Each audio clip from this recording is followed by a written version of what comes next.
Welkom bij Learning Without a Roof, de podcast over leren en ontwikkelen. Voor future-proof HR-professionals en leidinggevenden. Ik ben Els, oprichter van Room Without a Roof en ik geloof dat inzetten op persoonlijke groei bijdraagt tot meer welzijn bij mensen en een positieve impact heeft op de bestaanszekerheid van organisaties. In de podcast reik ik je concrete handvaten aan om meer leergoesting bij jezelf en anderen aan te wakkeren en bied ik je inspiratie om met je organisatie te evolueren naar een lerende organisatie.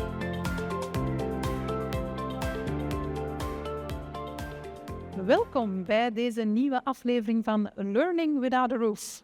En dit is niet zomaar een aflevering. Deze opname gebeurt live van op VOV-beurs 2024. Vandaag heb ik hier 2 gasten aan tafel zitten waarmee ik het straks wil hebben over workflow learning. Maar eerst en vooral zet ik onze vaste podcastpartner Van der Valk Business Center in de kijker. Van der Valk Business Center in Antwerpen is 100% ontzorger als je op zoek bent naar kwalitatieve opleidings-, seminaries en vergaderruimtes. Ze bieden gezellig ingerichte zalen aan, bieden persoonlijke ondersteuning aan bij de opstart van je activiteit, hebben een ruime parking en zorgen de hele dag voor kwalitatieve catering. Aarzel niet om hen te contacteren als je interesse zou hebben. Alle contactgegevens neem ik op in de show notes. Tijd nu voor onze aflevering. Ik heb vandaag niemand minder dan Bob Mosher en Soetkin Linhart te gast. Bob is internationaal spreker en Learning and Development Consultant en specialist in Workplace Learning. Hij is uitdrager van het 5 Moments of Need model. Daarnaast heb ik mijn collega Soetkin Linhart te gast en zij is Senior L&D Consultant bij de Opleidingscoach en zij begeleidt organisaties bij het implementeren van leren in the flow of work. We gaan met 3 in gesprek over de kracht van workplace learning en hoe je hiermee aan de slag kan gaan. Deze aflevering zal vanaf hier verder gaan in het Engels. Bob, Soetkin, welcome. Thank you. How wonderful having you on our show. Bob, I have the first question for you. What does learning without a roof mean to you? I think it has a lot of meaning for everyone who tries to learn and grow in their life. We use the term lifelong learning a lot, I think in our profession and with those that we serve. And I think it, to me, it's the world that our learners are in every day, right? There is no glass ceiling or roof to their potential, right, or their performance. And so I think every day we go into life without that restriction, trying to learn beyond our capabilities, challenged by, what the world has for us today. And so it feels to me a very enabling and very freeing way of describing what learning is like, really, as terrifying and as glorious as it can be for learners. It is. How come you are so passionate about learning? Oh my gosh, because I was such a lousy one for most of my life. I come from a long lineage of educators. My mom was a school teacher. My sister, my grandparents were involved, and so it was the talk of the dinner table in my family growing up, and so I was challenged to always try to better myself. And so I was drawn to the profession because, candidly, if I look at my learning career, it's not really stellar in some ways.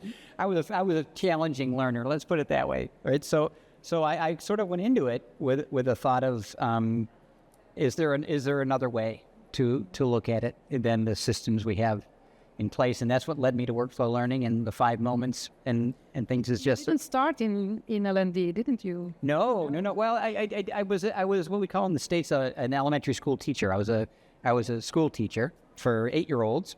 Wow. So, 37 years ago. That was my original degree, and so in the sense of L&D, no, I didn't even know what that was, but I was drawn into it through IT. I lived the wave of Windows and things that came in the early days of that, and so was drawn, kicking and screaming, so to speak, into adult learning. But I've just loved it ever since. Okay.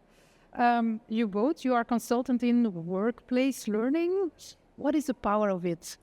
oh my gosh, it's what we do every day. I mean, it's enabling a way of learning that's been around for centuries, and I think it's workplace learning is what a learner has to do every single day, right? I would think. Yeah, and for me, it also brings learning and your workplace brings closer together. For now, usually learning appears somewhere one day or 2 days a year, somewhere else, far away from the workplace. And workflow learning really brings those two elements together. So that's what I really love about it. Yeah, very, very enabling. And I think it's a way for us to get into that side of the journey. We're so steeped in the leaving to learn model, and there's a place for that. We'll talk about that a bit when we get into 5 moments and such. But I was never really intentionally in that world. I knew my learners lived in it, but it's just so powerful to be in that world where true application and performance happens. Yeah, exactly. I was wondering whether or not learning how to learn, and do you think that should be part of the L&D policy?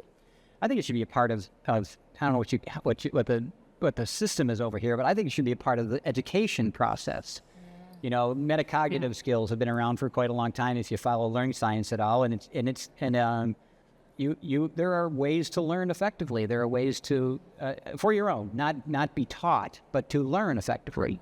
And so I think, learning skills to learn is something that should be a part of every bit of instruction from K, primary, school through. And I think that's where sometimes we miss an opportunity. Yeah, I think we miss that in organizations. And also learning how to learn is one thing, but also if you look at organization, I see a lot of times that people are looking at learning very, how do you call it, small. Very narrow. Yeah, narrow. If you talk about learning, then they think about training. Yeah.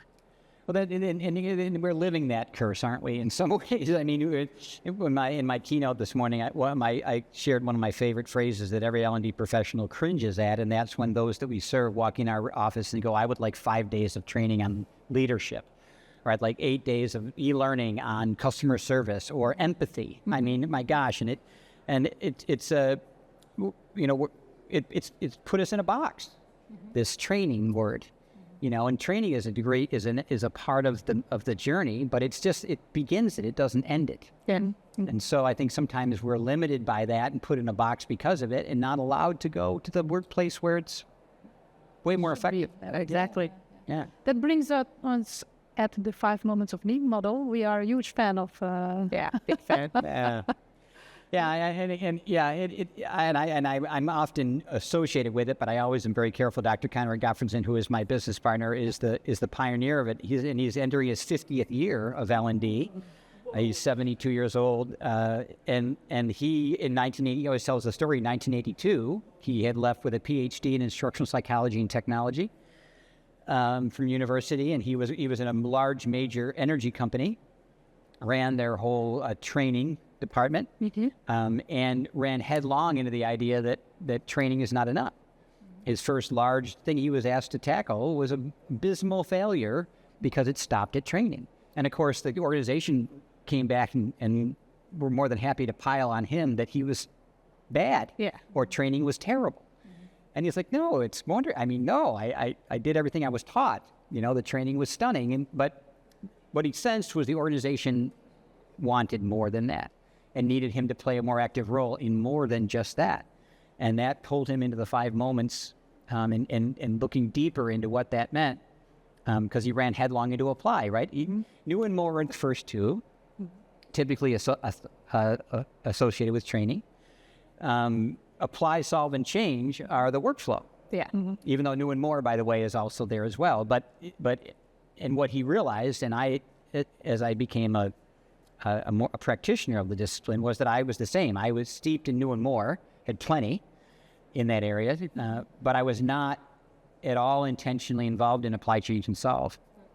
Did it change the way he filled out the role of L&D within that department, and what type of role should L&D then have when it comes to supporting the 5 moments of need? Yes, I was just having this conversation down on the expo floor that with someone who was very passionate about this, but be passionate about it doesn't mean it happens, or that we're allowed to do it. I love using the word, I love coming at it that way, because I don't think I've been talking about this for 20 years, and I don't know any L&D professional that doesn't nod their head and think, oh my gosh, I want to do this. When I saw it 22 years ago, I was like, okay. I mean, this is, has reborn but then I took my first step into the journey of doing it and being allowed to do it. And I think one of the first things I learned was that I actually was kind of part of the problem. I had trained those that I served that I made training. And so why would they ask? A dear friend of mine once said, why would someone come to your store and buy blue pants if all you sell are red shirts? Pink or red shirt. Or your choice. Yeah, unicorn. And so his point was that part of the beginning of us being allowed to do it, and I hear us use those words a lot, is to understand the role we've played in how we are seen. We have to own that, I think. And I know I did, because when I first saw the 5 moments, I said, okay, look, I'm going to show this to those I serve, and they're just going to let me do it. And they were like, no, because training felt comfortable. Yeah. And they knew it. Yeah. Everybody knows it. So. Everyone knows it. And so how would it benefit the organization that you are working for? All of that sales, change management side of this journey hit me in the face. And I was woefully prepared to do that, frankly. It's been the biggest part of my journey in this, is the change management, repositioning myself, my thinking, those that I serve, and my designers. Yeah. So that's the first thing, really making sure that the organization opens up to identifying different roles that L&D has to play, but what are then the other roles that L&D really has to play to facilitate the 5 moments of need? This is kind of cliche, but performance consulting's been around a long time, and so I'm careful going there, because that in itself is also its own discipline, and this is a bit different than that. But I think we have to be seen more as performance architects is the word I'd like to use, as opposed to training architects, right? We architect and design training moments and events, right? We have to be seen as still doing that, because it's part of the 5 moments, but also be seen as being more focused on architecting people's ability to perform, right? And so that involves a whole different set of questions that we have to understand to ask.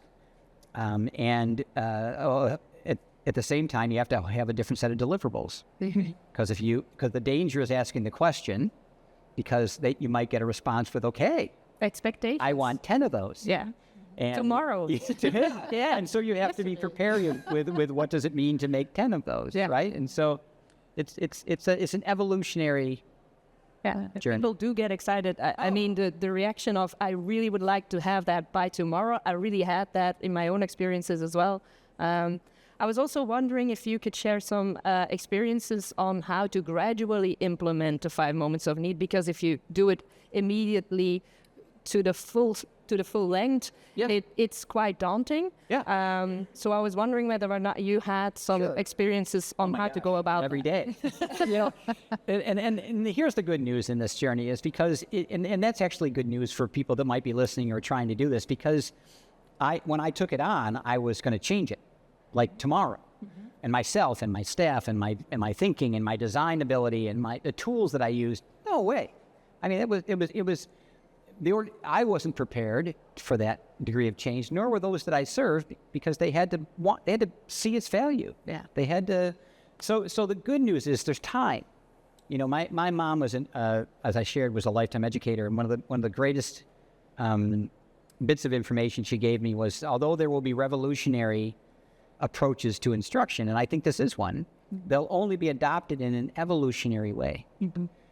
And that was very calming for me in some ways, because I wanted to revolutionize our industry, to be completely transparent. When I saw this, I was like, okay, I have seen what we were called to do from the start, and then I ran headlong into trying to change my own, frankly, mindset, but those around me and my staff. So we always recommend taking on a performance challenge.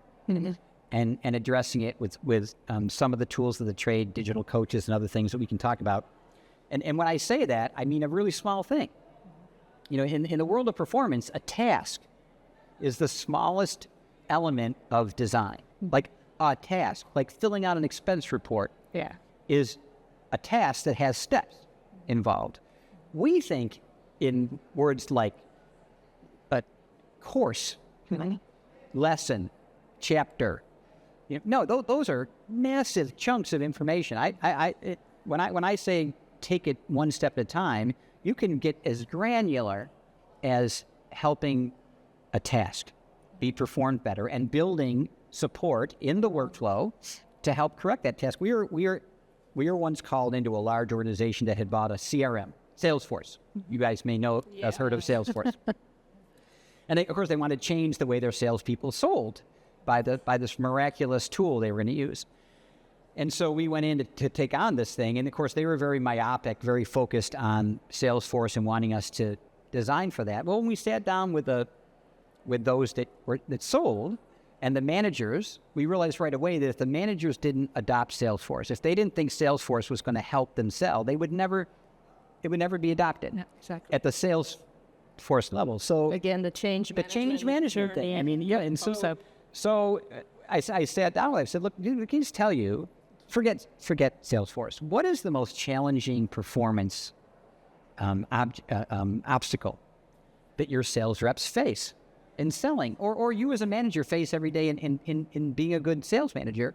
They didn't hesitate. They said expense reports.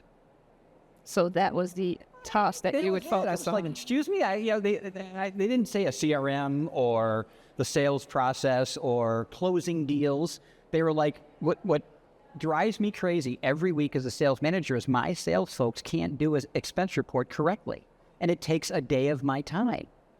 So I said, well, what if we just tackle that? So our first step into workflow learning and performance support and a digital coach was enabling filling out an Excel spreadsheet. But where I'm going with this is that transformed their thinking about what they wanted next. Because because all of a sudden their sales reps did expense reports correctly and did them timely, and they didn't have to spend the day correcting them anymore. And so all of a sudden they're like, look, I want 20 of these. I don't know what you call it or how you make it. I would just scale it up a little bit. Scale it up. And so eventually we were allowed and then took on Salesforce as the project. But again, my lesson here was start small for yourself in your own journey, but also for those that have to see what we do and what they want. And do the very right different analysis. Yeah, do the right analysis, because sometimes we go too quick. We say that's a solution. We have to give them a training, but often that's not the solution. So we guess one of the first things we do is something called workflow analysis. Yeah. Right. And what that means is we're not going to talk about a deliverable. I mean, when I used to go into analysis in ADDIE, if you know what ADDIE is, of course, you maybe know ADDIE in there. When I go into ADDIE in my first things, it's like, okay, we're going to do a 3-day course. So let's talk about what should go in that course. Well, are you serious? I mean, I'm in a box like this big already, right? And so when I first saw Dr. Kahn Gottfriedson 22 years ago do a workflow analysis with SMEs in the room, I was like, he's not talking anything about a course or a book or an e-learning the entire dialogue was around what does the workflow look like? Mm-hmm. The tasks, the supporting knowledge, the processes, those are the 3 parts. The tasks, supporting knowledge to do those tasks, and the processes that tasks roll up into that form a workflow. Mm-hmm. What does that look like? Mm-hmm. And until we see that, how do we design for it? How do we make training for it? How do we build a digital coach for it? You can't. You can't. You literally can't. And you guys, what was very exciting yet disturbing for me, as I was 23 years into my career, I watched Kahn do this masterful thing, which I never did, and I thought, oh my gosh, now I know why so much of the training I've built for 22 years hasn't worked. Because I had no idea the work that those I trained went back to. Mm-hmm. I knew the topics I should teach. I knew what was important. I knew the steps that Salesforce did in its software. But those are steps outside of the tasks that they're performed in. And until we have the view of that work, we are going in blind, candidly, into what we make. And do you advise that every organization starts with that way of working that you're describing? I do. But it's a change, right? It's a we call it a proof of concept, POC, is our favorite word to use. And again, it's got to give some lexicon to this or some vocabulary. We like to start with a POC, which is the expense report. Proof of concept. You have to prove the concept to those that you're doing this for them to want more, right? And so until we could prove what we could do for that task, they were not going to let us do it for Salesforce, right? So you build a POC that proves the concept, but that's frankly all it does. I mean, beyond helping people with expense reports, it wasn't groundbreaking to that company. But until we proved the concept of doing that, we couldn't take the next step. Then a pilot follows a proof of concept. A pilot is a bigger, more chunks, more tasks, typically a process area, not the workflow, a process area. So submitting expense reports was part of their sales process around closing deals, and right. So we didn't tackle the lead generation through, we just grew up into that area. And then the pilot becomes a project, and a project is the larger scope. So start small, start with workflow analysis, understand the work being done, and then you see people's eyes open to what you're allowed to build and you build next. Could you also do it for certain type of activities where you have a good idea around the entire process? It makes total sense. Yeah. But what about more soft skill related activities? I can imagine that you get my all-time favorite question. My all-time favorite question, because for my few friends here that are sitting in the room, I wish we had never called it soft skills. That was the most it was the most, and by the way, Donald will tell you this afternoon, the person who invented artificial intelligence, AI, regrets the day he called it AI, because it is not artificial, and it's not intelligent, right? And so, this whole soft skill thing, it is not a soft skill. Leadership is not soft in any way, shape, or form. It's hard. It's a really hard thing to do, right? And so, but the problem is, as soon as we called it soft skill, it got this abstractness to it. Yeah. It got this mushiness to it, this art of leading to it. And the reality is, leading is not an art. Leading, there's an art to it, but every good leader follows steps, understands and applies good leadership principles, like I do if I'm a salesperson and sell well. But because we latch this soft skill thing on it, and it's not procedural in the sense that Salesforce is. Khan in his says he divides it up into procedural-based disciplines and principle-based disciplines. Soft skills tend to be principle-based, but they also have procedures that have to be performed, right? I can understand empathy, but if I don't know how to apply empathy and be empathetic, I'm not one as a leader. Does that make sense? So during COVID, all these empathy courses popped up. Online. Oh, of course online. Because we weren't being empathetic so leaders have to learn empathy. Yeah. Well, I can learn empathy, but do I apply it? Do I know when to apply it? Are there times when empathy works better than others? Yeah. Right? So soft skills need to be taken down to the procedural application. That's a difficult conversation to have with an organization, to go in depth to that level when it comes to what do we expect from our leaders. But you guys, but here's the thing: we all know good leaders, right? Every organization has people that are lifted up as good leaders. Get them in a room and ask them how they lead, not what they know about leadership. How do you lead? 8 to 5. When as a sales leader, what do you do to lead? And they'll tell you things that they perform, things that they do. They don't say that I listen well. They say I listen well when I do performance appraisals. I apply empathy when I have to put someone on report. But notice I took the soft skill and I attached it to the doing of leading. And until we do that, I was asked by an organization to tackle their 7 principles of leadership. 7 pillars of leadership. Sounds really great. But the problem was, it was a 2-week course. They took leaders out of the workflow to do it, put them in this posh hotel, gave them great food, and all these remarkable things. Maybe in nature somewhere? Oh, yeah, ropes courses and everything. Sure, all that fun stuff. But 8 out of 10 of them went back and said, when they got back, they had no idea how to apply. They got it, and understood it. Maybe they role played it. Yeah. But when they came back and met the people they led, the cognitive jump from the soft skills of those pillars to the application of leading 8 to 5, they could not make the jump because they had not been, the principles, the supporting knowledge had not been applied to the task. It's the same thing. Task, supporting knowledge, processes. I can apply it to any soft skill or hard skill that there is. Do we have a difficult soft skill that we could ask along Bob? Really?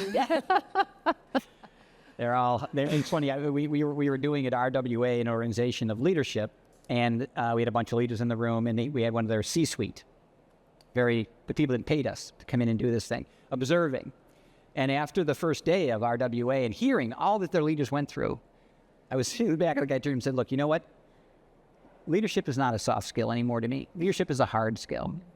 I mean, listening to what my leaders go through every day to lead, the act of leading, to listen to how they lead has shown me that this isn't going to be a 2-week resort hotel course, right? And until we bring it into the work, we'll never grow. And until we identify the tasks of what a leader is in our company, how do we help others become that? True. Right? Yeah, I totally get that. I do want to fly back at how to gradually implement the 5 moments of need. I heard you talk about the proof of concept and then scale it up a little bit to the pilot and then ideally do the rest of the organization. I was wondering, because what I did at some point was start with new and apply and then build on to that. Would that approach? It would, but I would invert that a little bit. I would start with apply first and then new. The deliverables are a digital coach and a what we call targeted training are the two things that anytime someone asks me to ask my organization and my staff to design a 5 moments of need deliverable, they create two things. They create a digital coach first. You design for apply first.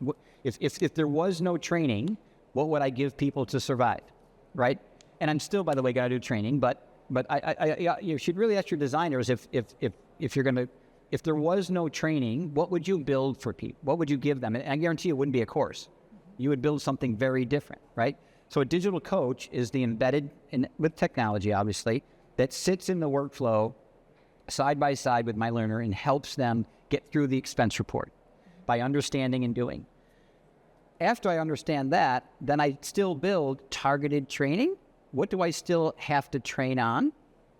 And if people were in my keynote this morning, besides RWA, rapid workflow analysis, the other remarkable discipline that Khan brought to this was something called critical skills analysis, which is once I see, I'm going to go back again, once I see the workflow of processes, tasks, and supporting knowledge, what I have to then lay over it is what happens if people can't do it.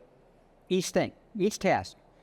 If they fail at it, what's the outcome? And he actually came up with a 7-part rubric from catastrophic outcome, really bad things, to basically nothing, frankly. It just is a nuisance. I have to go back and do it again. Yeah. So what? Yeah, right. But no one's hurt by it, killed by it, loses their job or gets sued from it. All right, and he has this scale, very spelled out. And so once you have done your RWA, then you say, look, let's go through and assign a number, 1 through 7, to every task and supporting knowledge. Because knowledge also has a level of criticality too. If I'm a pilot but I know all the steps to fly a plane but don't understand lift, well, we're going to die. You're probably going to die, even though I can do all the buttons. I can push all the buttons, pull on the levers, but if I don't understand stall and lift, we're in a lot of trouble. Well, you wouldn't feel comfortable when you fly back to America. No. So nobody knows. So what critical skills helps us do is say, look, then the things that are a 5 or higher have to be taught, or the risk of failure and letting people learn while doing and possibly failing is the outcome's too the cost is too high. Yeah. Right. And so to your point, you build the expense report, and then you ask to complete an expense report with the task to be performed and the knowledge to know how. Did anyone, if they can't do anything, is it catastrophic? Mm-hmm. There's none, by the way. There's none in an expense report that kills anyone or anyone loses their job or you get sued for it. But when you start making that large, therefore, by the way, you should not train people on expense reports. Don't waste their time. Give them a digital coach, give them support, let them monkey through it. They'll learn while doing, they'll get better. But once you start expanding to the sales process, there are things that can be catastrophic, like losing an account, doing things illegal. There's so there More risk to more risk, and those things become the training. Okay. Good. That an answer. That's an answer to my question. Thank you. Okay. Yeah, we talked about new. We talked about change. I think you can cover with the things you told us before. But what about solve? Yeah, what about solve? I think it's so difficult to. Yeah, it's interesting. And one thing I did not have time to talk about in my keynote just because of the time is that there is an architecture to a digital coach. So here goes. What we learned is that once you orchestrate your design, you will find resources that support the performance. There's job aids, there's PDFs, there's coaches, there might be e-learning, there might be a website, there might be, right? There's all these resources that can support the performance of that job. Yeah. What we learned is that there are, and there may be multiple resources that support the same task. Well, there are levels of complexity of resources. For instance, a job aid tends to be very to the point, direct, quick, and we put it in this pyramid shape that things at the top are very finite and focused. Things at the bottom are broader, but also more abstract and longer, right? So the things that are at the top, like a job aid, can be used very quickly, but it's also not very in-depth. Solve. The danger of solve is that it often involves a more in-depth problem solving. And so what we find in solve moments is that things that are lower in the pyramid, like a coach, like a mentor, Right. you often are involved more the people layer, as we call it. And by the way, we put it at the very bottom because they're the most expensive. They like to talk.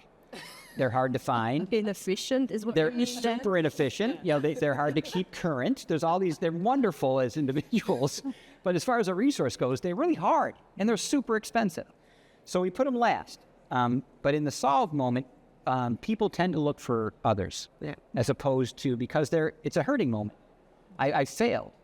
And so I want to get out of it and get back to work or not get fired. Yeah.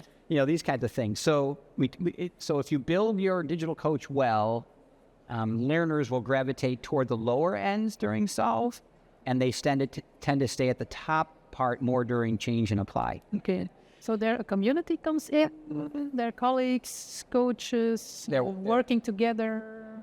Yeah. That would be in the 70-20-10. That would be the 20, right? Yeah. But here's the other thing: is that those of you out here that are going to use a coaching program of peer coaching, people coach lousy. People are lousy coaches by nature, unfortunately, because they don't know that coaching is an art. Exactly. There are Not ways, a soft skill. Yeah, not a soft skill. There are ways to coach well, and there are ways to coach poorly. And in so many organizations we walk into that have coaching programs, when we take a hard look at it, it tends to be the people that want to help others, have a lot to say, are experts at their job, and sometimes have moved out of doing it, which is a real problem to help those that do it. So every resource layer needs structure.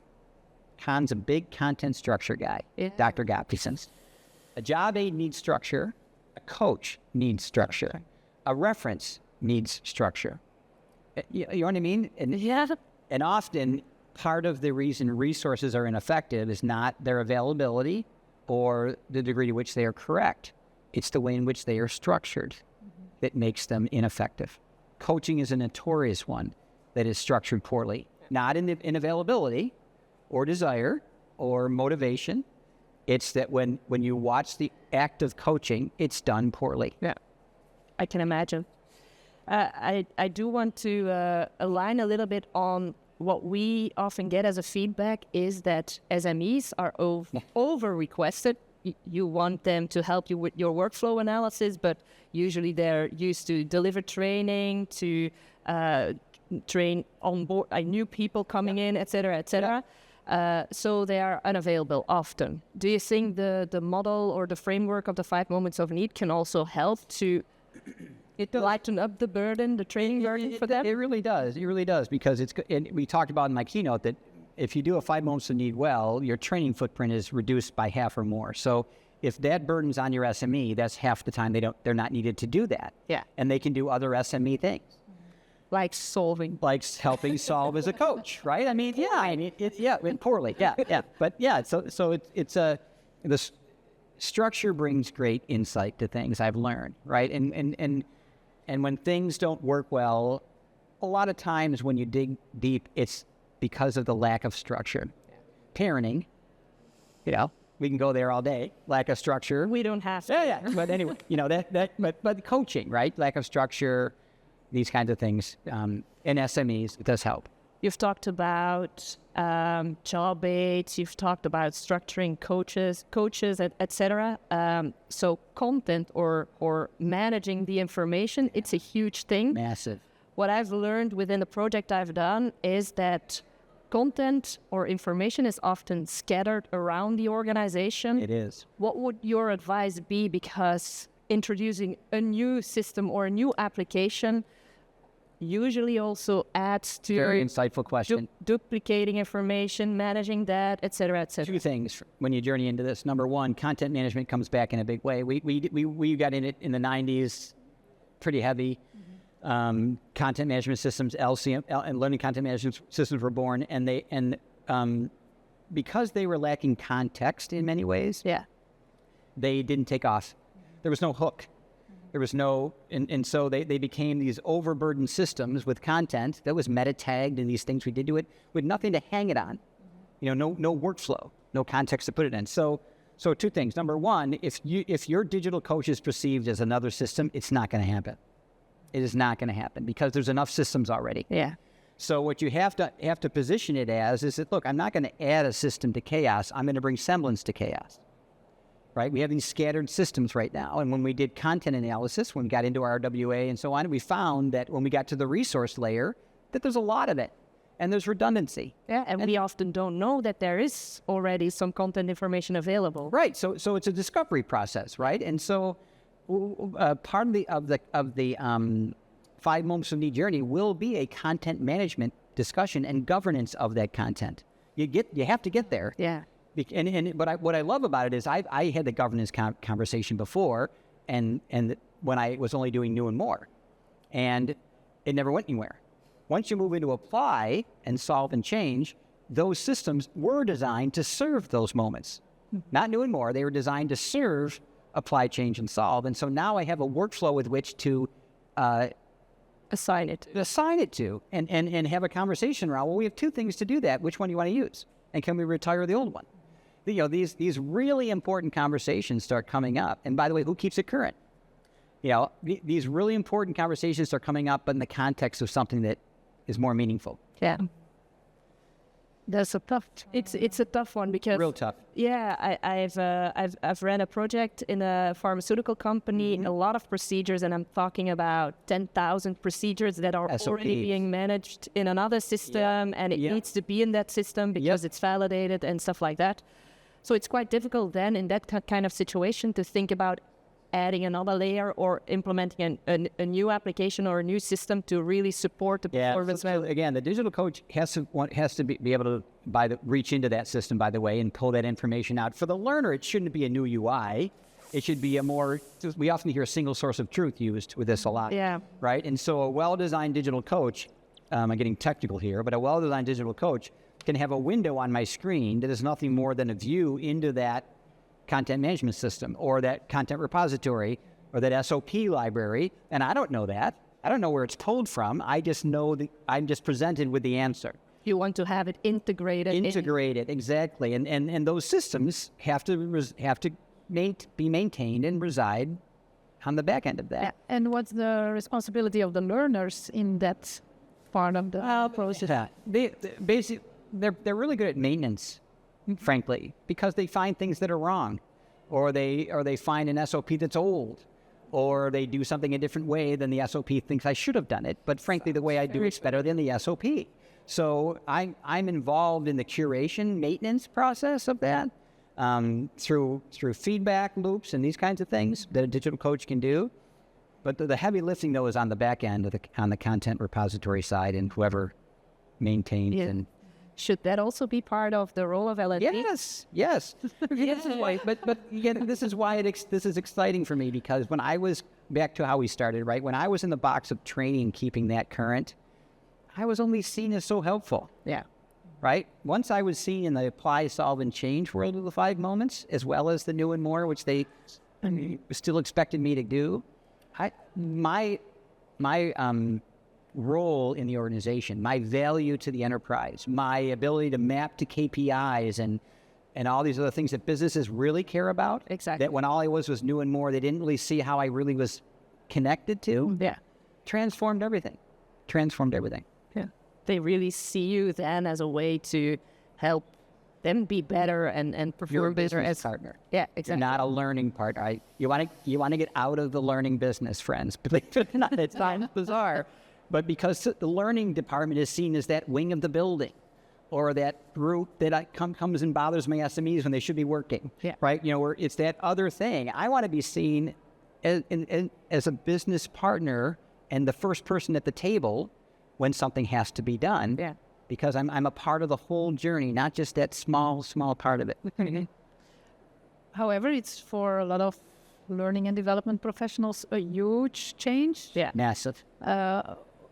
What kind of golden rule you give them to start with? Yeah. We have to, I call it, and I blogged on this, I have a couple of podcasts on this of my own, this whole training mindset versus performance mindset. If we don't start looking and thinking performance first, we will never change to make a different deliverable. I've had people, we have a course on 5 moments, and we teach people the art, the methodology of it, but I've seen people go through that and still build bad training, basically. My father used to say lipstick on a pig is a U.S. expression. I don't know if it translates over here. It translates very well. But and you still have a pig at the end. And so, no offense to pigs, by the way. But that's because when I started out, my mindset was I'm first and foremost am responsible for training. No, I'm first and foremost responsible for performance and the enablement of that. And I'll back out of that any way I have to. And the last thing I want to build is training, frankly, because training takes people out of the work. Yeah. The more I can keep them in the work and support them there, the more effective their performance will be. So the first thing is a performance mindset, and thinking in the terms of what does that mean in the questions I ask, the roles that I play, the design analysis that I do, and the deliverables that I make. Yeah. Yeah, but that's the level of the vision. That's the level of the strategy. Yeah. It is. Yeah. It is. It's what are we called to do? Whenever Khan gives the talk, his first question is, what do you think we're called to do? When you get up in the morning, what are you called to do? Is it to change and enable performance at every changing moment? That's Khan's mantra, right? He gets up every day to design a solution, not training, that enables performance at every changing moment. Not make a course or a certification or, he ultimately builds those, but that's not his calling or his vision or the way he presents himself when someone asks him to do work. Hans, do you have a last question, Soetkin? How we doing? You all okay? Is this made sense? Public is sleeping. A lot of familiar faces, by the way. So here's the thing. I don't want to make it sound overly simple, but I also don't want to make it sound overly hard.